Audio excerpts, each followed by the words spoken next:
The cash value in a life insurance policy can actually be very efficiently grown by buying the minimum amount of death benefit the IRS will allow you to buy and still call it life insurance and cram that cash in there. Now, I have generally found that when the IRS and Congress limits the benefits of a tax-free investment, that's something I want to jump on.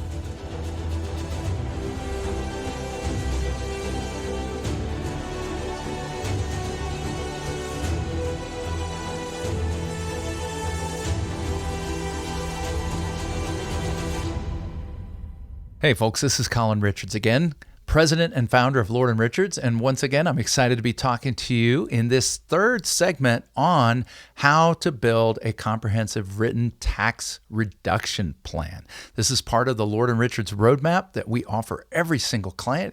It costs you nothing to develop a plan, and we can help you achieve financial independence without worry. And that includes not overpaying taxes. We've already learned in previous segments that the default is you're going to overpay taxes in your lifetime and on assets you leave behind on debt. It's just going to happen if you don't get in front of this.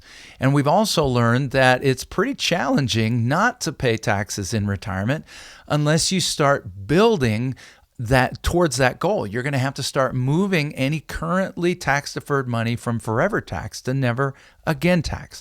Well, in this segment, we're going to talk about the types of ways you can do that and where you can pull money from during your retirement years to reduce or eliminate taxes, especially on your Social Security, where you're limited on how much you can make over and above Social Security before you start paying taxes on that benefit. So let's start, first of all, with some simple, straightforward ones. If you will buy some assets that appreciate, you can actually take money out of those and not pay any taxes. It's the concept of borrowing money to live on. Business owners can do this. Individuals can do this.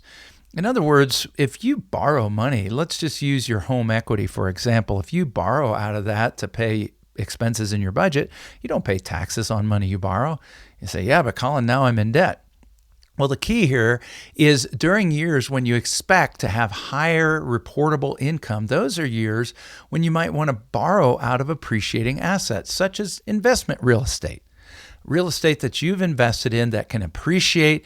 And especially when rates are pretty reasonable, you're probably going to pay a lot less in the interest that you pay on that note than you're going to pay in taxes on that same amount of money withdrawn from your portfolio. Make sense? Or you can also take money out of your Roth IRAs in your portfolio, right? If you have an appreciating asset in the form of a stock or bond or investment portfolio, take money during those high income potential years out of your Roth IRAs. That's when we want to use it. We want to store those up and save them for when they're going to have the maximum income. And then within your portfolio that's non-IRA, you can take stocks on margin. So you can borrow off of your own portfolio there. Now, all of these comes with the risk of borrowing. So there's no perfect solution in borrowing from investment real estate or borrowing from stocks on margin. Of course, you can take out of your Roth IRA and never pay that back.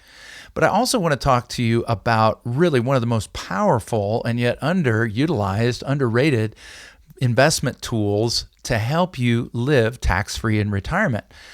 This is strategy I use. This is strategy I use during the working years of my high net worth business clients who really need to reduce their taxable income. And that is what is found under Section 7702 of the Life Insurance Code covered by the IRS. You say, life insurance, Colin, that's for people who die. I want to live tax-free. Well, yes, it's true. And we'll talk about the use of life insurance in estate planning when you've passed on, but that's not what I'm talking about right now. What I'm pointing out is that there is a way to properly structure a life insurance policy so that you can cram cash into it that grows tax-free and you can access tax-free. And we can structure it so that cost of insurance is minimal. Think of it this way. If you're buying life insurance to leave a legacy behind, then you want to buy as much death benefit as you can for your money, right? Just like buying a term policy, but we're talking about permanent. But that gets expensive. The cash value in a life insurance policy can actually be very efficiently grown by buying the minimum amount of death benefit the IRS will allow you to buy and still call it life insurance and cram that cash in there. Now, I have generally found that when the IRS and Congress limits the benefits of a tax-free investment, that's something I want to jump on. And so we're designing these kinds of policies. This doesn't happen often, and you're not going to encounter a lot of agents who are doing this. You'll encounter a few, but they're usually not fiduciaries. They're usually not providing comprehensive financial advice. They're just providing a product. That's not what we want here. We want to use a product in a comprehensive plan to reduce or eliminate your taxes. And here's what I'm saying.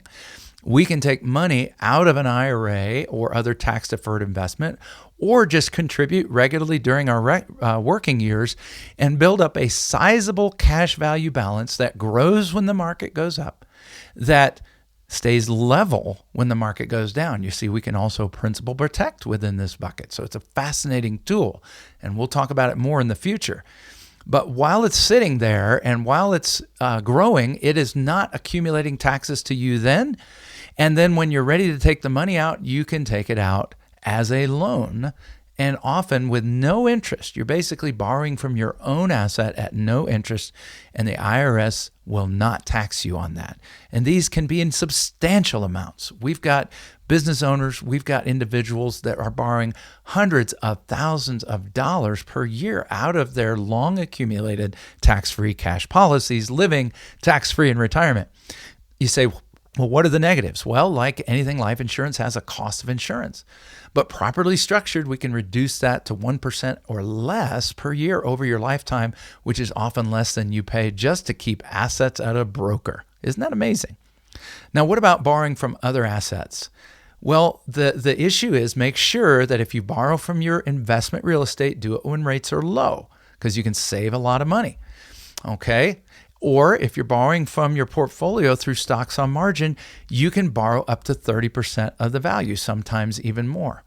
But again, what I love about borrowing from the value of your appreciated asset in life insurance, your own cash value, is that you can pay no interest, no rate. So it's a complete savings. We call it a wash loan.